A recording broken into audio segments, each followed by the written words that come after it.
Welcome back, everyone, to another episode of Talking Smack, where we talk superheroes, movies, animation, and comics. I am your host, Josh Scar, and we have another triple threat this week where I am joined by two co-hosts. Coming in first, we have Matt. Matt, welcome back. What's up? Glad to be here. And in the other corner, we have Alex. Alex, how you been? Doing pretty well, just managing those social media accounts and hiding from our fans.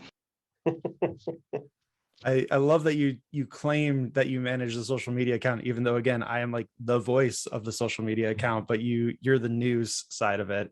But yes, I guess in a way you are the voice. He's got nothing. I don't. I literally just muted myself to cough. He gets choked up when he gets challenged on his authority. Listen, I know the passwords. Leave me alone. So this week we are going to be giving a progress report on the MCU edition of Spider-Man. And basically we're going to just discuss how Tom Holland's Spider-Man, how we feel about his introduction, how we feel about how he's progressed. There's some like minor fan controversy about him being Iron Boy and stuff like that. This is something I have been brewing in my mind cauldron for a while. I know that's a weird thing to say, but I said it. Now it's locked in forever. Now you can't unsay it. Exactly. So like I have an editing option. So yeah, Spider-Man in the MCU. Tom Holland cast as Spider-Man back in 2015, debuted in Captain America Civil War in 2016. I really enjoy Tom Holland. I think he is the best balance that we have had between our three live action Spider-Man in the modern era. And I think that his Peter Parker is really good. His Spider-Man is quippy, but not too quippy. But there are some flaws that we will get into. But what are your guys' initial impressions? Matt, you can go first. Yeah, I think I mostly agree. He sometimes is a little bit too much of a like kind of soft marshmallow boy for my tastes, which is like sounds completely toxic. I'm aware as I'm saying it, but like I don't mean it like that. It's just like sometimes he's just a little bit like, oh, gee, Mr. Stark. That doesn't totally click with me. I think when we get into the criticisms, I agree with that. I don't know if I would have put it as a marshmallow boy, but when we get into the criticisms, I will have a little bit more to expand on that. Yeah, like I said, that sounded like way more toxic masculinity than I intended when I when I was trying to say it. That is not what I'm going for at all. It's just the words that spilled out. Obviously it's okay that men are marshmallow boys sometimes. Alex, how was your initial impression of Tom Holland and between like Civil War and Homecoming? He came out as the most youthful of them, which is not necessarily a bad thing. Literally, he was 18 when he filmed his first part, and I like that he actually isn't earnestly youthful. Peter Parker and Spider-Man. He is just starting out in his career. He gets this major boost, and I like that he does seem like he's a teenager way in over his head. Having rewatched Spider-Man 1 and 2 recently, Toby never looked young, but he has that earnestness and that like downtrodden feeling that I really, really dig, which shaped my perception of Spider-Man in film. But Tom Holland really seems like an overwhelmed kid, and I think that his youthfulness really helped that. So when he first came in and he's like has this really really badly homemade tie-dyed sprayed like with welding goggles, and like, oh, you're gonna help me out and you're taking me to Germany, that really worked for me. And I really enjoyed that part of his introduction, especially when it came to Homecoming, and that he is being told just kick around the Bronx and try to do some good. I think that's actually a really good way to put it. I think that's basically what I was thrusting towards in a different way, because like we watched all of those Spider-Man movies before we saw No Way Home, and I love all those movies to some degree or another. Love is maybe a strong word for some of them actually, but the thing about all those movies is that they do the Hollywood thing where it's like these are 30-year-old men playing high schoolers. So it's like, now as an adult, we saw these movies in theaters when we were in high school, and now it's like, oh, that guy's not a senior in high school. That guy's got a mortgage. The fact that he is like you said, like 18 or 20 or something when he's filming that first Civil War movie, and then the first Spider-Man movie is like, that does a lot to be like, yeah, this is the guy that started when he was a teenager, even if they're not going through like the origin and him at school a ton, you know? Yeah, those are both really great points. I know when they announced Tom Holland, he was literally in his teens when he was cast as Spider-Man. That was a big deal for me, especially with Andrew Garfield. He did not look like he was a junior or a sophomore going to be a junior in high school. He was the guy that needed to start his career as Spider-Man in college at the very latest, if not just skip the origin story in general. Yeah, like with Toby, at least they were like, oh, he's a senior, and we're only going to worry about this for like 20 minutes of the movie, and then he's got an apartment. Exactly. That really burned me out on the Andrew Garfield character, or Andrew Garfield Spider-Man, quickly, because I just could not buy him as a high school student. And with Tom Holland, it was a much different situation.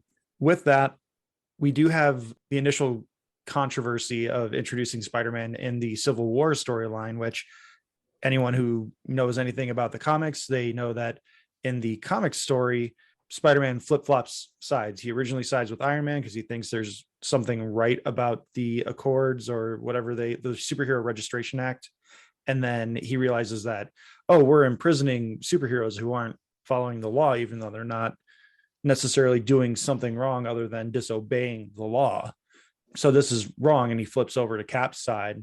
And we never really get that flip flop. And I think that's one of the things that I think, Matt, you were kind of alluding to, where he's just constantly trying to get Tony Stark's approval, despite never having the full truth from Tony. And Tony also kind of playing both sides of the fence in Civil War, where he recruits a minor to fight in a fight about registering to be a superhero or a weapon of mass destruction. But Peter never really seems to fall into that category of having to register or suffer repercussions for it. Sort of, yeah. Like, I don't mind it so much in Civil War, like at least in that approach. I mean, I sort of mind that thing where, like you said, where, oh, Tony Stark is recruiting a child to go across the globe and fight in a war, quote unquote. The thing about Civil War, the comic, that makes that so interesting is like, for better or worse, like Spider-Man is like the most popular Marvel character. He's been around forever. So like making him that character in the comic makes a lot of sense. It adds weight to it in a way that it doesn't necessarily in Civil War. So I don't mind that his Civil War thing there is just like a cameo. But the thing where like his primary relationship for a lot of these movies is like to Tony Stark, is a thing that I'm not like that wild about. It's a thing that I understand. Like I understand that that's, you kind of figured out how to get Spider-Man in your movie, and this is how you did it. Basically, all the Avengers movies that he's in, two of these three movies are like really largely about the relationship he has to this one guy, and that's one of the things that I like these movies, but that's always been something that has rubbed me the wrong way just a little bit about the way they've approached Holland in these movies. Yeah, that's actually something that's my biggest criticism of him being in the MCU is that I was so happy last year during Marvel What If, during the zombies one, where he said Uncle Ben. I'm like, Yep. thank you. He's not just, we've been going through like a rough time, especially with that thing. It's like, yes, we know Uncle Ben's dead and we know your backstory. Thank you. We know that. We don't need to see it again. But you could at least say, I've been going through a rough time since Ben's dead. Yeah, and it May makes and I are experiencing something. May's moving. I don't even maybe something like with May moving on with Happy, even something along the lines yeah. of this is the first time I've seen May smile since Uncle Ben. Something like that would help encapsulate that there was a figure in his life other than this random billionaire shows up and gives him, by the time Far From Home comes away, literally $1 trillion enterprise with cruise missiles. Yeah, it's a thing that I think, like I said, I think it makes perfect sense in Civil War. Like, people know this, and your movie, you got a lot to do, so you're just like alluding to it and you're moving on. But you'd think at some point in any of his own movies, there would have been a name drop. And it's like not a thing that breaks the movies for me, but it is a thing that irks just a little bit, where it's like, gosh, it would be nice if like you just mention this just once. And even in like this most recent movie, there are at least one or two opportunities where like someone else literally mentions their Uncle Ben from an alternate dimension, or like some recognition that, oh yeah, I have one of those too. I think the closest thing we get to that acknowledgement is in Far From Home, where you see the suitcase and it has Benjamin, middle initial Parker, BP, Oh yeah. B whatever, BP. I don't remember what his middle name is. We'll say Jefferson, Benjamin Jefferson Parker. You see that BJP on the suitcase. To your point, Matt, it's spoiler alert for Spider-Man No Way Home. It's a movie that's now out on video on demand. It'll be out on Blu-ray a week after this episode drops. So spoiler alert for the biggest movie since Avengers Endgame. Once May dies, it kind of becomes more about May for Tom Holland's Peter, whereas he's already had that transformative moment with Ben. So it really seems redundant to me, especially in No Way Home, that he's having this moment again. But because we've never actually seen it, it still works with his character. You would think that when Peter 2 and Peter 3 are like, it was my Uncle Ben. Oh, it was Gwen and Uncle Ben. And he'd just be like, oh yeah, my Uncle Ben and now Aunt May. But we never get that. It's one of those things too where it's just you could make the argument if you wanted to, because there's no evidence for it on screen, that maybe this version of Peter didn't have that moment with Uncle Ben, right? Like maybe Uncle Ben died before he had the powers or whatever. I'm not wild about that, but I think you could make that argument if you wanted to. Like you say, the Aunt May moment in No Way Home. I keep wanting to say Far From Home. I'm probably going to mix it up at some point. I have that same problem. I think there's an episode earlier in the year where I say Far From Home several times when I mean No Way Home. So like you say, it is like that sort of becomes his moment for this Spider-Man. It is and it isn't redundant because we haven't seen it, and also we don't know that it necessarily happens. Like it probably did, but it's also because of the way they made the movies, the way they introduced the Spider-Man, which is the smart move. They never did that moment, and then they just never alluded to it because they were doing other things. And they are doing that Spider-Man freshman year or sophomore year or whatever, the animated series for Disney Plus, which they have said that is the origin story for the MCU Spider-Man. So we'll see what happens with that Uncle Ben, whether it's he dies beforehand or it is still kind of the same thing. We'll find out. Probably not next year, maybe 2024, just before they get to the next Spider-Man movie, or at least his next appearance in the MCU. The Aunt May as the Uncle Ben moment thing also feeds into an interesting thing these movies do, where like all three of these Spider-Man movies, Homecoming, Far From Home, No Way Home, all of them end on this moment of like, wow, he's finally Spider-Man.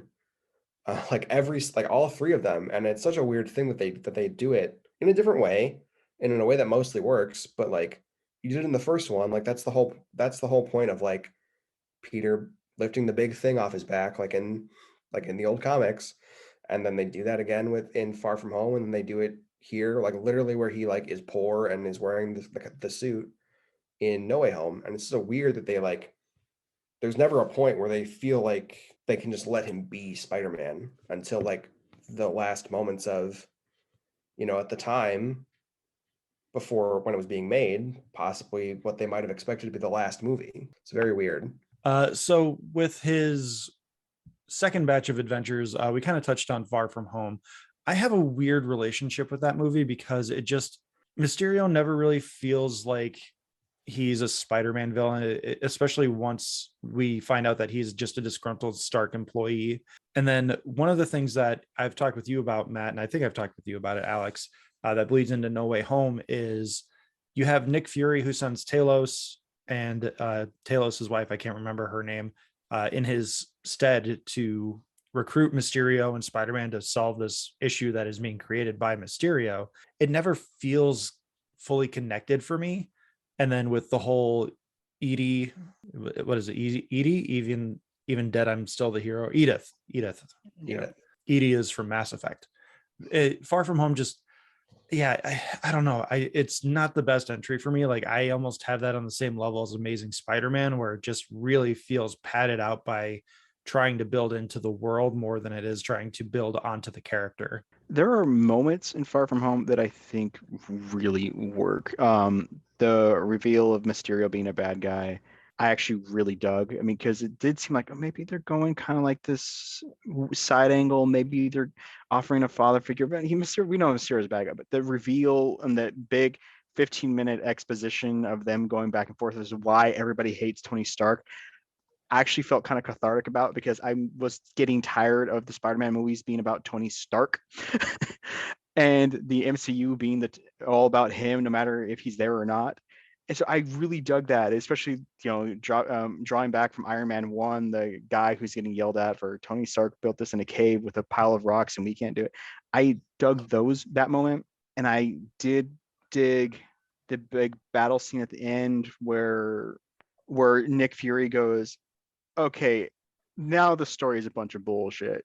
There is no way that this is true. These elementals are being pulled from the earth. All this is crap, and it's all starting to fall apart. But everything else about the road trip and the drone goggles and the blow up Flash, but no, don't kill him. It just all fell apart for me. Of just, this is just throwing crap at the wall and hoping people like it because it's Spider-Man.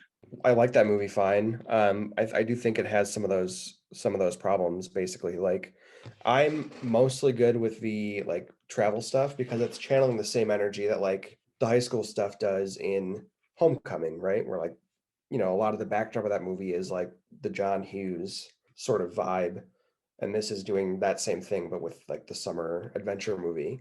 So that's stuff I like. And I do think like Jake Gyllenhaal is great in that movie, and the fight scene with Mysterio is it like in London or something where like they are really doing the Mysterio thing, and like a lot of the big action set pieces are really solid. Like it's always fun when you have a situation where like Peter Parker or like Bruce Wayne or like some superhero has to do the superhero thing, but they don't have their stuff. So like you have him running around just as Peter is always kind of a nice change of pace.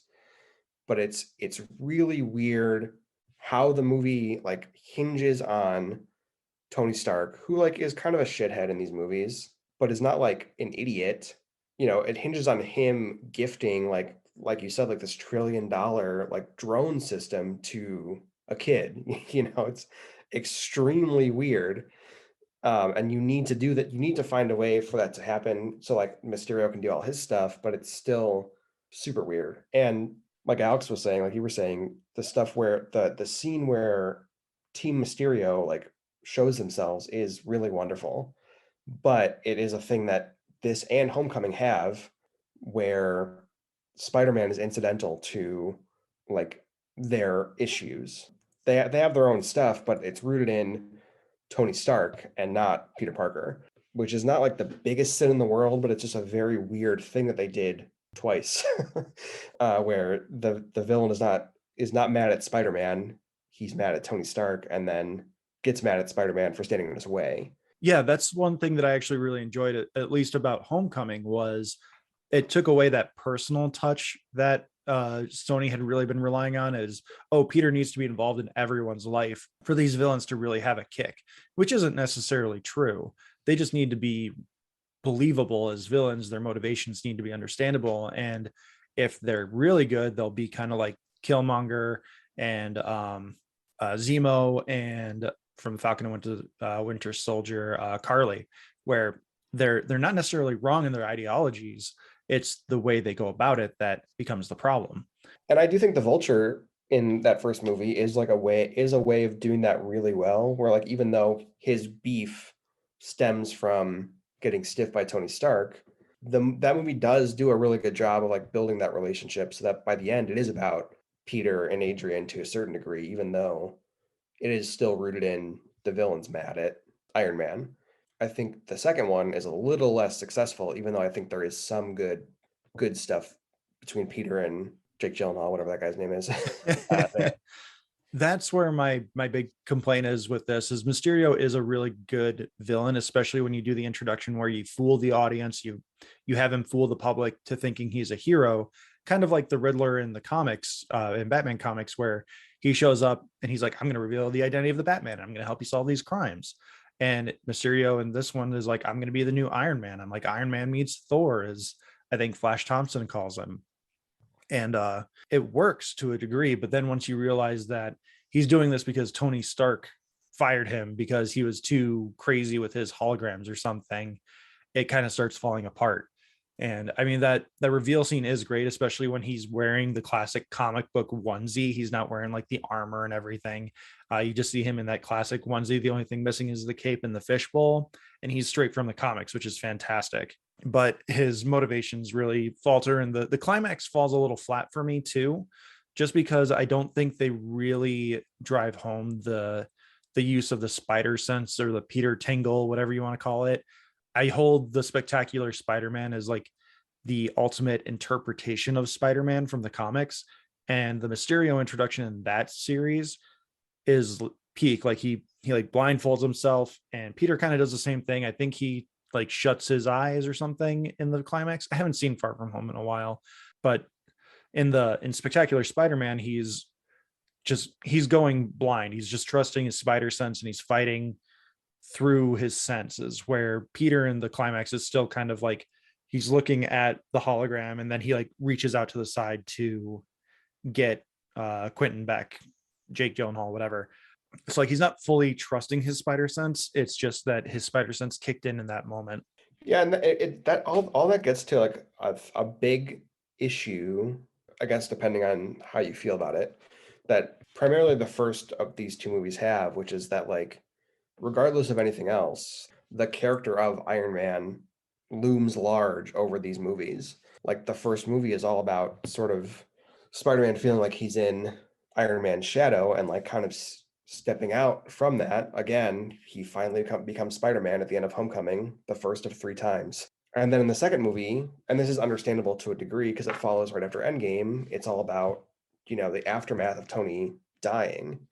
But it is still that like the background radiation of these first 2 movies is the relationship with Tony Stark, for better or worse. And like that feeds into the villains, that feeds into like the character arc. Like the character arc in the second one is, gosh, do I need to be the new Iron Man? Do I want to be the new Iron Man? And it's like, why is that a question, man? Like you did this already. How do you guys feel about the suit? I mean, Alex talked a little bit about his homemade suit, but like, how do you feel about him having Jennifer Connelly as his AI, and the suit having a kill mode and just like an interactive HUD system? I thought it was amusing in Homecoming, but I felt it was a bit too much, especially with the whole he has literally a training wheels program. I think it was less used in Far From Home that I remember. It was mostly the Edith glasses. I don't think it was used. The AI voice was used at all in No Way Home, was it? I don't think they used it at all in either sequel. Yeah, Well, that's because like Alex said, in Far From Home, he had a giant space egg full of murder drones to talk to. But it did talk. It said like, targeting and stuff like that. Yeah, Was that not Jennifer Connelly? I can't remember. I know the Iron Spider suit didn't have any voiceover. I think they didn't have enough time to introduce that, with Infinity War being the introduction to that version of the Iron Spider suit. And then in Far From Home, he bounces between the Homecoming suit and the Iron Spider suit until he makes the black and red suit, which that one doesn't have an AI built into it either. But I think it's mostly just Edith that he interacts with, at least as far as like an AI in Far From Home. It's one of those things that like I said with Civil War, it makes sense because of the way you had to introduce Spider-Man into these movies. It makes sense that like he's a kid. He doesn't seem to be as poor as we have seen him in other movies traditionally, but like he's a relatively poor kid who can't make like one of the fancy costumes everyone else is running around in. So it makes sense that like he gets that from somebody to a certain degree. And I'm not wild about the AI stuff. Like I don't mind it too much in Homecoming because it's kind of fun, it's kind of cute, it's kind of funny. I really hate the kill mode thing.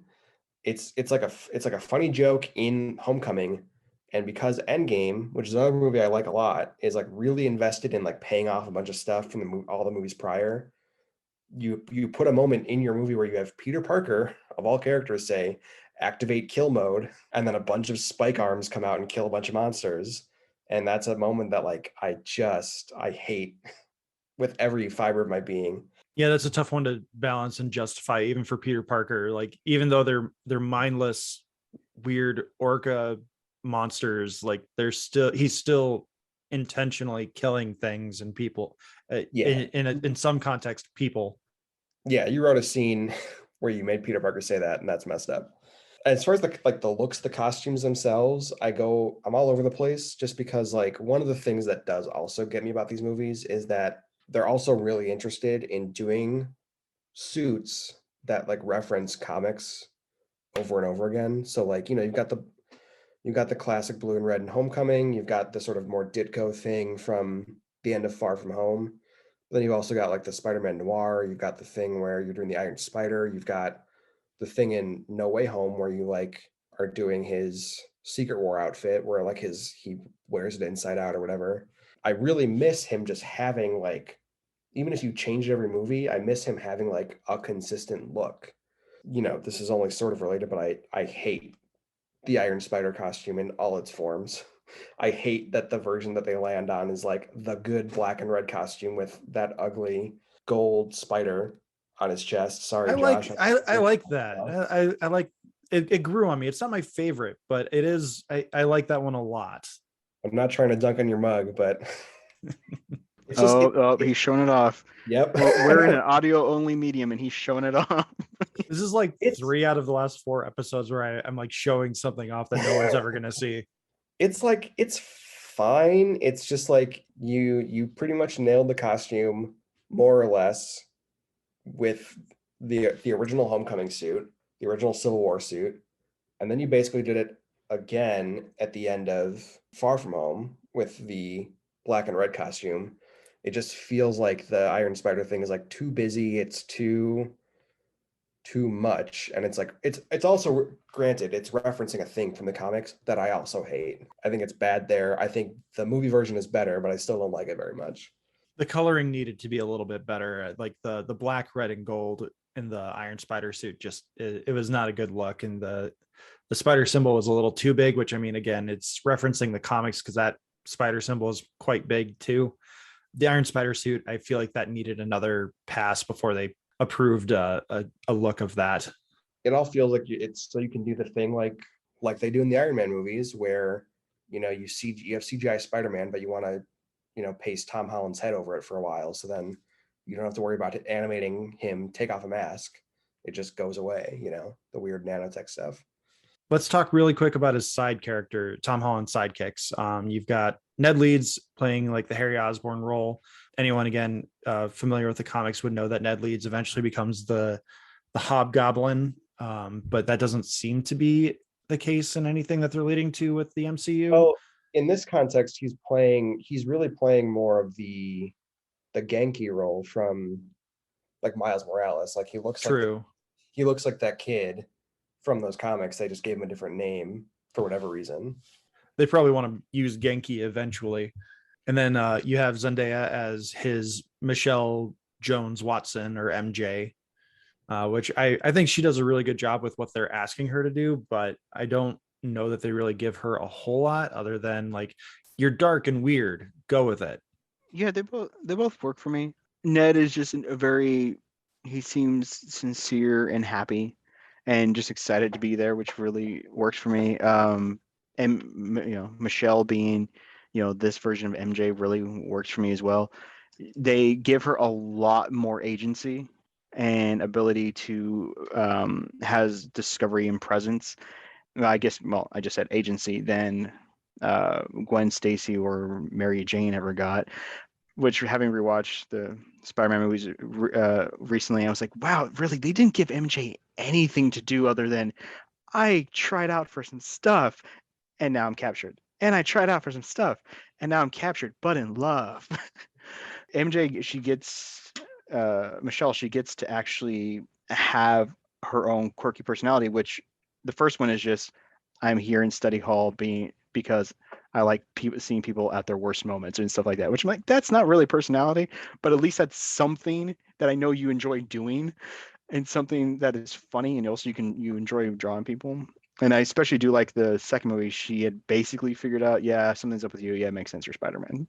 Yeah, I think MJ especially is a particularly, like, for this version of Spider-Man, where he is kind of like gee whiz, kind of like I said, soft marshmallow boy, which is not bad. Traditionally, at least in the early stuff, in like Stanley, John Romita Jr. comics, where she's challenging Peter Parker, who is more of like a more straight laced, all American kid by that point. So she's challenging him by being like the wild party girl who's like, come on out, like come party, and Peter's like, oh, but I gotta get Aunt May's medicine. And here they're kind of doing that same thing, but instead, because they're not playing Peter quite so straight, it's more like she sees through all the BS, right? Where she's like just weird and like kind of off-putting and confrontational, at least at first. So she's like keeping him on his toes that way. So like in a way, it's an interesting little like way of interpreting that sort of early relationship that I really like. It is weird that they change her name just for the reveal at the end of the Homecoming. Like you could just call her MJ. That's okay.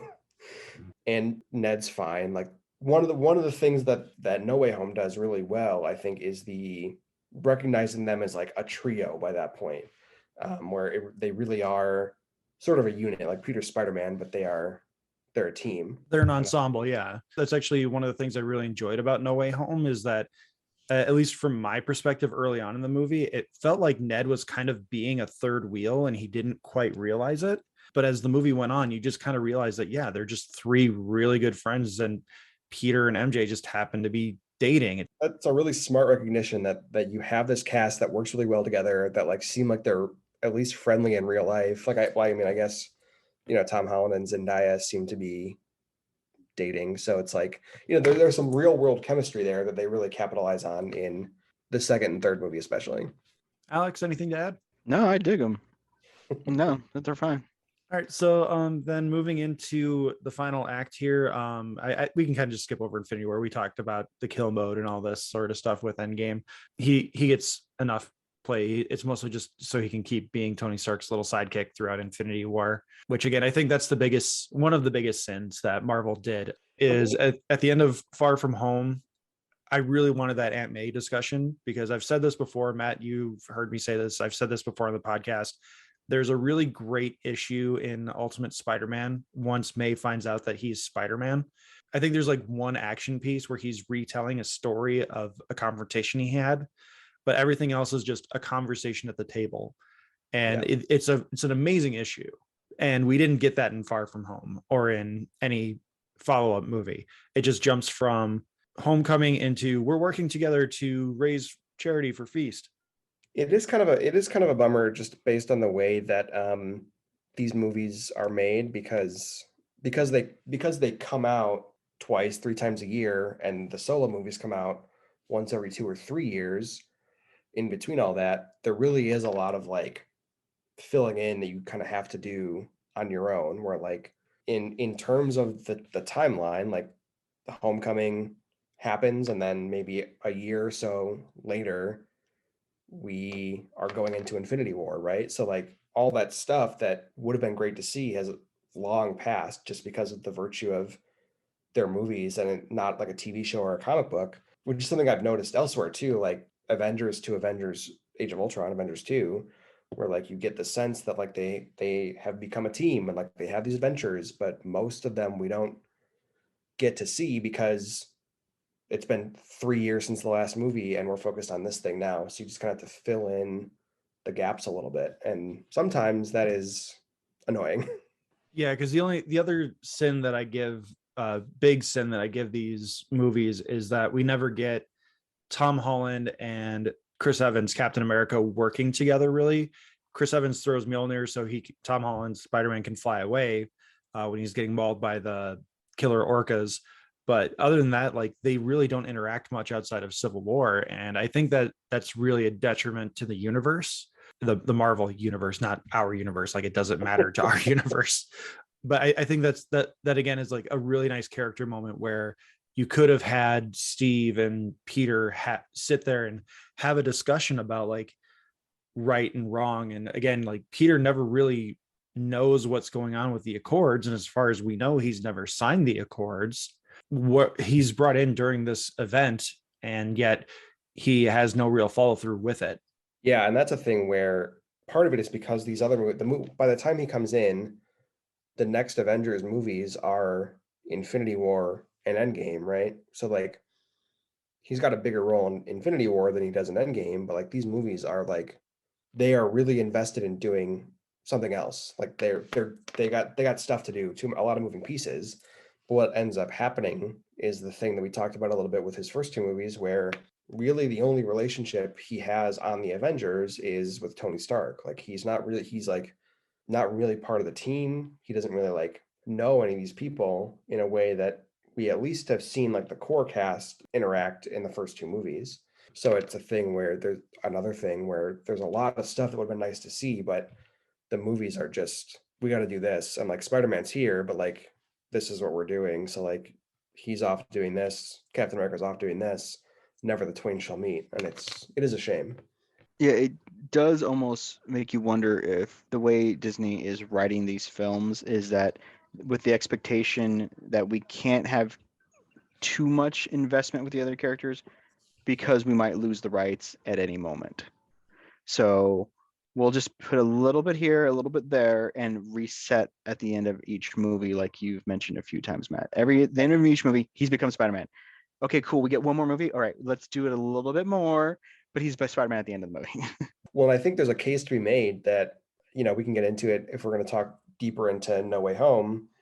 I think there's an argument to be made that like that is at least partially a secondary motivation of the way that movie plays out, for better or worse. It's not lost on me that at the end of that movie, Tom Holland Spider-Man is alone and no one knows who he is. So like if there's another issue where Sony suddenly can't pull in Benedict Cumberbatch again, no problem. We took care of that. Exactly. Yeah, that's 100%. I think they worked backwards from that, where they went, okay, no one can know who Peter Parker Spider-Man is by the end of this movie. How do we do that? Right, because that was the end of his contract, and they've recently announced that they've re-upped him for another like 5 movies. So moving into No Way Home at this point, I don't mean to steer the conversation. I do want to start wrapping up here soonish. I have a few really early quips. Like there's the first 10 minutes of this movie, it raised so many questions. Like when Peter's getting interrogated at the police station, the police officer's like, oh, not Peter, Nick Fury's been off world for a year. How would he have sent you on a mission in Europe? How do they know this? When did people know that Nick Fury is not actually dead, among other things? That is something I have been wondering about since like WandaVision. Are the MCU movies being actively filmed and in theaters for everyone to know? Because it's like, oh, well, he died here. Oh, your brother died over here. Oh, this happened over here. How do you know that, Darcy? How does everyone know Nick Fury's been off world for a year? The common cop knows that, but Peter Parker does not. I thought he was Avenger adjacent. What is this? Like, oh, everybody showed up at the battle in the wasted field where Avengers Campus used to be. Everybody had it. Where was the camera filming that for everybody to know it be broadcast worldwide? They have to answer this damn thing. The WandaVision thing is so weird because like I thought the same thing, where that was necessary exposition if for some reason somebody stumbled in or only watched some of these movies. But it was also like, when have we ever seen the Vision be a public figure? Like it's one of those things where like we are to assume that there's a level of public knowledge of the Avengers like there is in the comics, where they're like celebrities. And she even makes a comment. They recast her brother. Everybody knows what her brother looks like on site. He was literally he was a blur part of the group until he was a body. What the heck? And the cop scene that you're mentioning, Josh, falls into that, but that's the thing that I'm willing to forgive a little bit, just because it's like it's a little sloppy, but it is a thing where like, okay, there's no reason Peter Parker doesn't play that card because he thinks that's what happened, but we have to like get rid of that right away because that's not what this movie's about. There's not going to be a scene where somebody figures out, oh, that was an alien or something. It is sloppy. It doesn't bother me that much, but I get why it would bother somebody, because it's like, Okay, whatever. Don't worry about it. Yeah, they just apparently someone just makes really amazing debriefing reports. I just don't know. But yeah, that was in the first 10 minutes of No Way Home. I was just like, how does this beat cop know that Nick Fury hasn't been on planet for a He's a year? detective. That's not a beat cop. But also, like, when did the public know that Nick Fury is not dead? Because as far as I have been assuming in the MCU, Nick Fury has been presumed dead since the Winter Soldier. Well, and it's weird also that on that same wavelength that Nick Fury would be a public figure at all, right? Like he's a secret agent. Like there's probably some awareness of who he is, but it's not like it Yeah, doesn't because seem like a thing that, Alexander Pierce was supposed to be the face of Shield. yeah.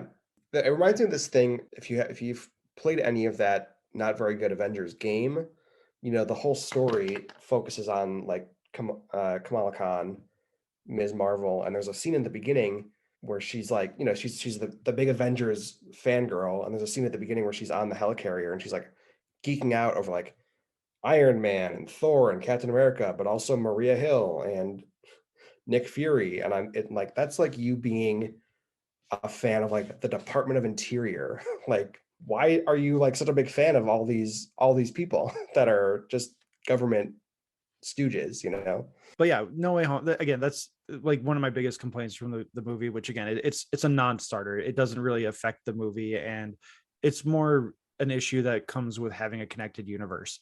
But No Way Home is fantastic by all accounts. It is probably a top 3 Spider-Man movie of the 8 that we've had, 9 if you count Into the Spider-Verse. You have to cut into the Spider-Verse because it's the best one. Yes, Into the Spider-Verse is the best one. That is a non-issue with, I think, any of us here. We get Wrong. Sorry, Alex. I know Amazing Spider-Man 2 is your favorite. Well, you had part of that right, but it's Spider-Man 2 is the best one. Then probably Into the Amazing Spider-Man 2. That's what you have said several times. Damn you I and your think that- editing of my words. That like rap rock song that plays whenever Electro is getting mad in Amazing Spider-Man 2, like The techno Oh, itsy bitsy spider. Yeah, man. Heck It yeah. does, that's cinema right there. The Rhino fight payoff. I like that moment actually. And again, these aren't necessarily even the reasons that the movie is so good, but we get a little bit of a cameo and a little bit of a nod to Matt Murdock being Peter Parker's lawyer, which again, that doesn't necessarily pay off, but it doesn't need to. We get a really bad Doctor Strange wig. And I think that was really interesting that Stephen Strange is actually not the Sorcerer Supreme. And I think that is going to be something that really plays into Multiverse of Madness. Like there's going to be some kind of lineage thing where he can't ascend to the Illuminati or something because he's not the Sorcerer Supreme. I'm really curious about that because that's a thing like Far From Home does this thing where they open their movie on this funny like kids edited montage about Endgame, right? And then they're like this big serious moment and everyone's calling it the blip. And it's a joke. It's like absolutely a joke, but now that's just what they call it in these movies. I blame Alex for that. He raised a big stink because the novelization of, I think, Endgame called it the decimation, and he was like, half the world got knocked out, not 10%. And I think Alex is the reason for that. So if you don't like the blip, it's Alex's fault. Somebody heard that and they were like, we got to change the script, man. Like you actually know decimate relates back to the Roman legions where they would kill 10% of it. It actually is not half. Fine. Blip. I mean, while we're talking stuff that's going to get cut out anyway, do you guys have any other topics you want to talk about? I mean, we could go off on I'm all sorry, sorts that of was tangent. mean. That was a funny bit, Alex, and I made it mean. I'm sorry. No, that made me laugh. It was funny as hell. It stays in. Anyway, so like Far From Home does this obvious joke that becomes like the thing they reference in like everything. So I was so curious where like that moment happens in No Way Home where I was like, oh, that's like a funny joke where like he's hanging out in his sweatpants and like now that's a thing now they have to deal with in the next Doctor Strange movie because these guys keep making these funny jokes. Everyone else has to be like, I guess it's called the blip now. I guess our movie's about Doctor Strange not being the Sorcerer Supreme or whatever. It's all about the connected universe too. So I mean, it's still world building to an extent. But the main reason No Way Home pays off so well is because it culminates a story between universes we never thought would actually connect, with Tobey Maguire's Spider-Man and Andrew Garfield's Spider-Man coming into this universe with a few of their villains as well, and just completely impacting Peter's life and making a pretty great adventure. It kind of falls into another issue that people have made with Tom Holland's Spider-Man, where he doesn't really get to do his own thing. He keeps getting wrapped up into Avengers issues or Tony Stark issues. And now in this one, it's a multiverse issue. But he kind of caused the issue as well because he interrupted Doctor Strange's spell. But it's also on Doctor Strange for not really taking a moment to be like, how do we make this spell work?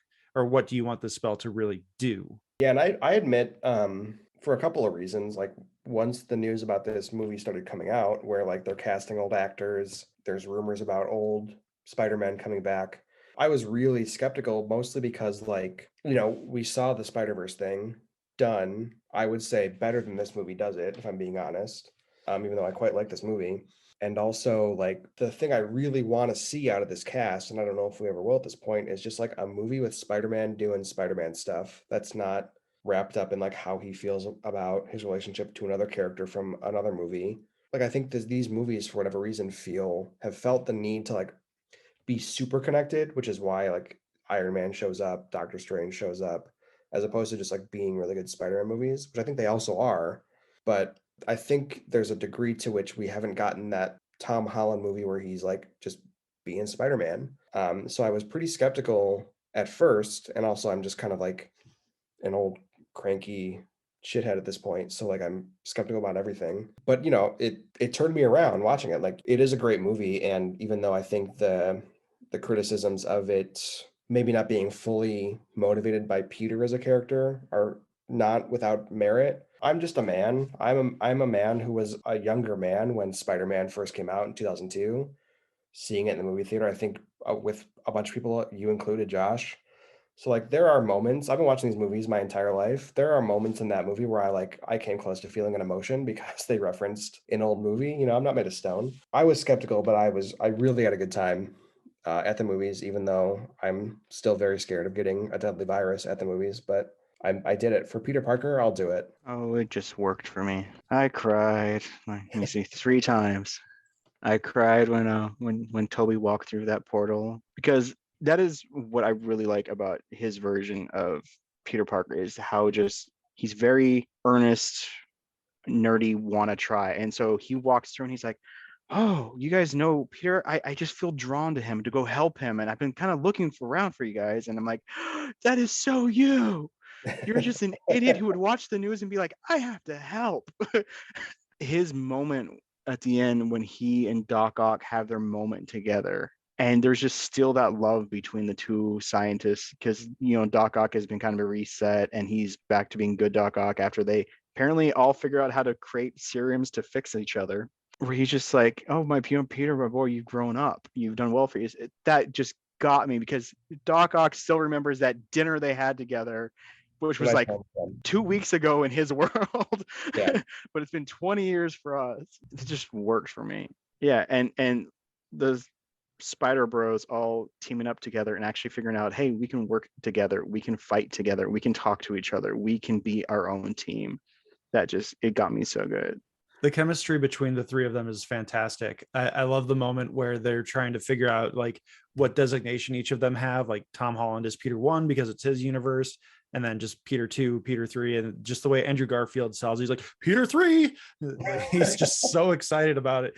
I saw something recently on Twitter that really hit home for me with no pun intended with these Spider-Man home whatever movies, where we're introduced to Andrew Garfield's Spider-Man. He is fully decked out in his Spider-Man suit. And then we get introduced to Tobey Maguire's Spider-Man. He comes through looking like Peter Parker. And it plays up to the fact that Andrew Garfield was a much better Spider-Man, or at least his Spider-Man was more well-written and more Spider-Man-y, whereas Tobey Maguire was more well-written as Peter Parker, and his Spider-Man was largely silent. So it makes sense that he's coming through as Peter Parker. And then when we see Tom Holland, he's mask off, but still in the suit. And it works because, again, he's blended. He's a good blend of the two. And we get a little bit of a catch up between the characters where they reveal their tragedies and everything that makes them become Spider-Man again. Yeah, the moments where they're all just together just work so well. Like it seems that writers put effort into making it effortless, which works because out of nowhere it's just like, okay, cool, we're about to go ready for battle. Okay, all right, I'm gonna start distributing web fluid, and he's like, what the hell is web fluid? Yeah, there's a lot of For- nice little moments like that, yeah. like little payoffs that, aren't like necessary, but are really nice and kind of enhance the thing a bit. That end fight at the end where they're all all the villains are working well. Doc Ock actually turns out working with them, where they're all going and fighting, and has two moments that I absolutely love with Andrew Garfield. Two moments. One I love and one I hate with Andrew Garfield. The one I love is him saving MJ and getting redemption for not saving Mary Jane, I and didn't. him that is just so Saving Gwen. wonderfully done. Yeah, sorry. Yeah, Yeah, it's a thing that like it totally sells it just by the acting. There's not like they don't like hang a light on it with dialogue or anything. right. It's just like if you know the movie, and he referenced it earlier, but like if you know the movie, you just see it on his face, which is like chef's kiss. Great. And then the part that I hate with him at the end is they're getting their moments with their villains, and he gets his moment with Electro, and Electro sees him out of his, with his mask off, and he's like, "Oh, you're just a kid." I'm like, "No, he's 38. He does not look like a kid. You can't do that. You can't be like, oh, you're just like, no, he's 38, man. He looks 38." Yeah, He's he had a not mortgage fresh. when you fought him the first time. He is not fresh faced out of high school. The thing I love about this movie, and this is like, it's not a condemnation of other Spider-Man movies or like other superhero movies, but because so many of these movies are like an outgrowth of like action movies as opposed to like a genre of their own, there's a specific formula. Like the good guy goes against the bad guy dies in the end because that's how you know the movie's over because the bad guy died or was captured or whatever. And this movie is very much about like all the Spider-Man movies did that because that's the kind of movies they are. This is a movie about very specifically, Peter Parker, Spider-Man, saving people who want to kill him, regardless of the personal cost. And it's metatextual. It's also very Spider-Man, and it's like it's something we haven't really seen out of these movies before, where it's like, there's no real danger to Peter. He could just send them back if he wants to, but once he knows that they're going to go die, even if it's not his problem, like he has to do it because that's what being Spider-Man is. I found that plot fascinating because I mean, it's true they're going to go die, but they're not necessarily dying because Spider-Man did something. Goblin kills himself because Spider-Man jumps out of the way. Doc Ock sacrifices himself to keep the world from blowing up. Sandman, I always found that interesting because he doesn't die; he just takes off. So I find it interesting that he's fixing them so that they don't have that fate. And I really dug that because it reminded me of the reason why I elevate the Doctor Strange movie so highly up is that he ends up killing somebody he doesn't really mean to in the astral plane. And he's like, I am not a killer, I'm a doctor. And his end battle is to outwit by sacrificing himself hundreds of times Yep. versus I'm now going to kill to finish this. And that's why the Doctor Strange movie, I put it so high up in my MCU movies because it's not this villain ends up killing themselves, blowing themselves up.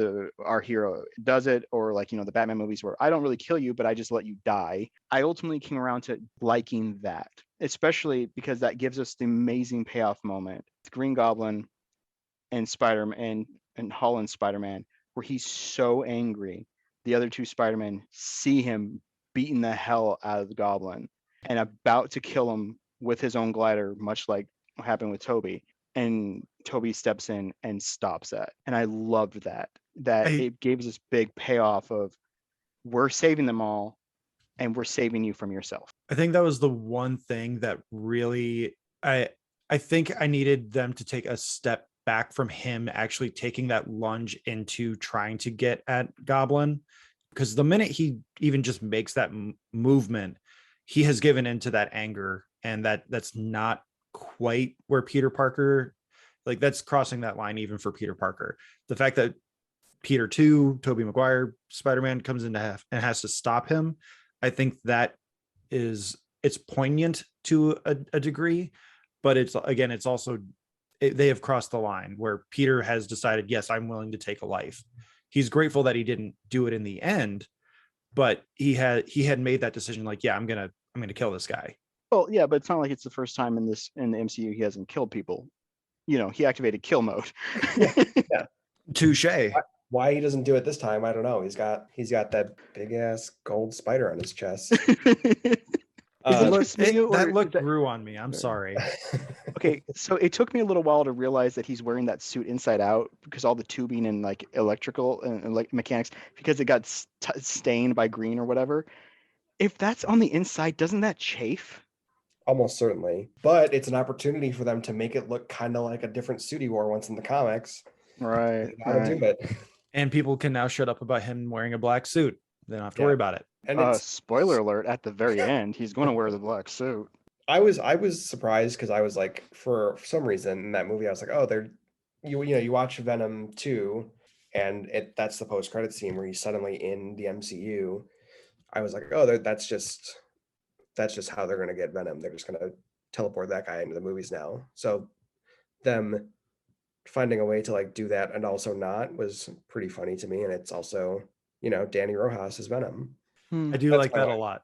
That's my wife's joke. I can't take credit for that. I'm sorry. Venom is life. Also, this movie is great because it does the thing that the MCU does to lesser and greater successes, where it's taking like the basic structure of a story from the comics and then doing its own thing with it.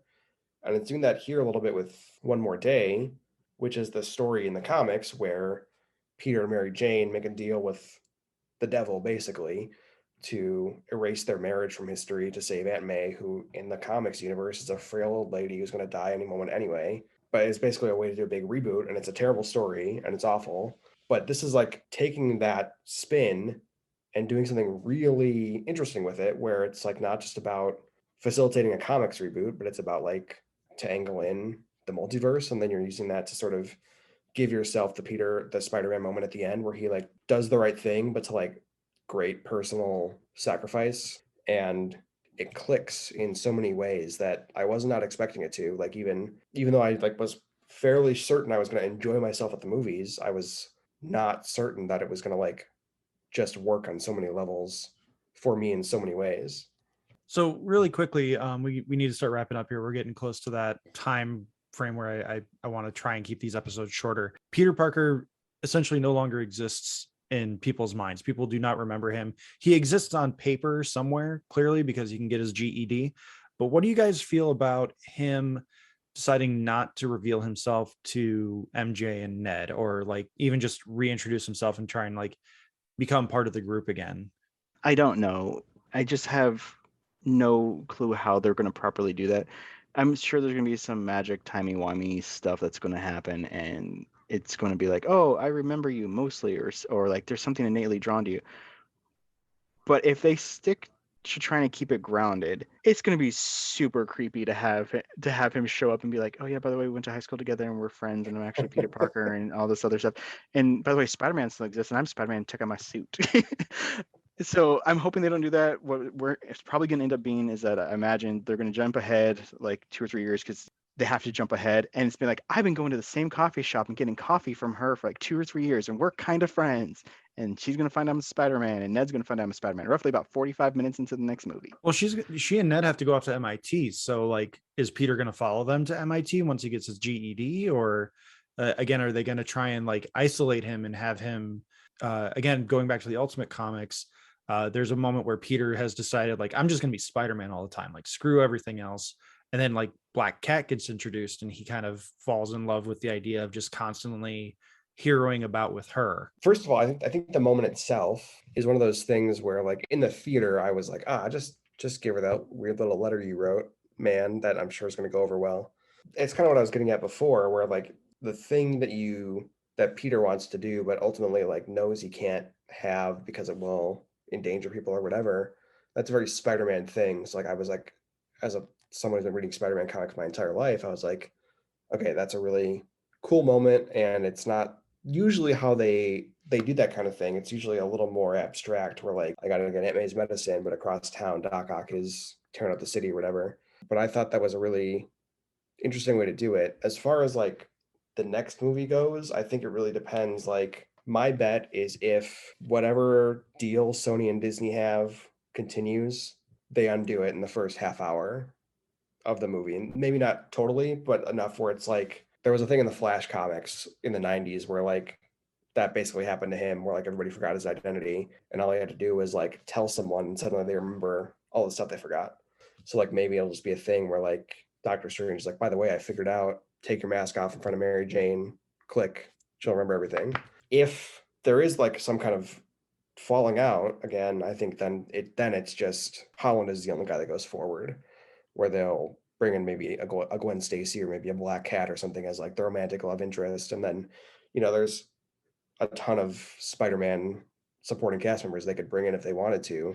But I would bet that I don't think we're going to see a movie where this is like a major factor in an MCU, quote unquote official MCU Spider-Man movie. I think they probably undo it pretty quick is what I would suspect. Yeah, because they have to be building towards like a young Avengers team with Ms. Marvel and Kate Bishop and stuff. So maybe because they've never known him, it's a refresher kind of thing. Because you're not going to have Tom Holland in the mask the entire time either. Like that's just not how Sony works really with their Spider-Man. He has to have his mask off. Well, none of them do, right? Because like that's why you hire a famous actor who's an attractive, handsome, pretty person, so they can be on the giant screen and all the posters, right? Like that's why Raimi's Spider-Man loses his mask so often, or gets his lenses punched out or whatever, so you can see Tobey Maguire's pretty blue eyes.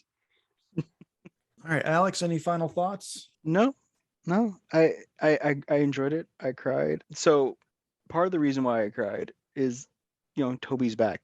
And part of the reason why I lowered my threshold of liking Into the Spider-Verse is they killed Tobey in that movie. Yes, it was voiced by Chris Pine, but he admits that he was doing the Spider-Man 3 walk, and then they beat him to death. Well, I'm glad you didn't have any final thoughts. So it's a wonderful movie. I'm glad I watched it at home on Prime last week. Yeah, if you haven't, it's on VOD already. It'll be on home video, Blu-ray, 4K, whatever next week. I wish we had an Amazon affiliate link or something so we can get a little bit of a kickback, but we don't. So just go and buy it and enjoy it. Give those multi-billion-dollar companies more of your money, because it is a fantastic movie, regardless of the corporations behind it. The people that made it clearly enjoy them, and they seem like decent enough folk for Hollywood people. We'll wrap it up there. We don't really put out either of your social media, so there's no social media there to put out. You can find me at Josh_Scar. You can follow the podcast at Talking Smack Pod, both of those on Twitter. You can email us at tsmackpod@gmail.com. We're on Apple Podcasts, Spotify, Good Pods, Podchaser. Please like, subscribe, review. We appreciate any and all feedback. Alex, Matt, thank you guys so much for joining. Yeah, thank you. It was a good time.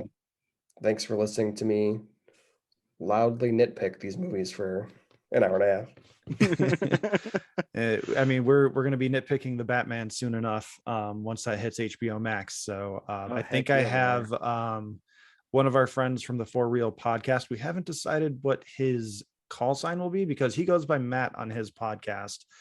So we need to figure that one out because that's not going to work here. We'll have Matt 2 and Matt 3. Matt 3. Yeah, you're Matt for that episode. So we'll figure something out, but we are definitely going to be doing a Batman review in the coming weeks because that'll be out on HBO Max soon. But thanks everyone for listening again. And Alex, who do we have for the theme music this week? Oh, we got Dan Elfman on this. Oh, why not Michael Giacchino? He's a better composer at this point. Shh. Toby, enjoy the Toby music. The Elfman is so iconic, though. Mm-hmm. Fine. I mean, James Horner did the music for Amazing Spider-Man. Rest in peace. Both that franchise and James Horner. But whatever. I guess Danny Elfman. Roll the theme music.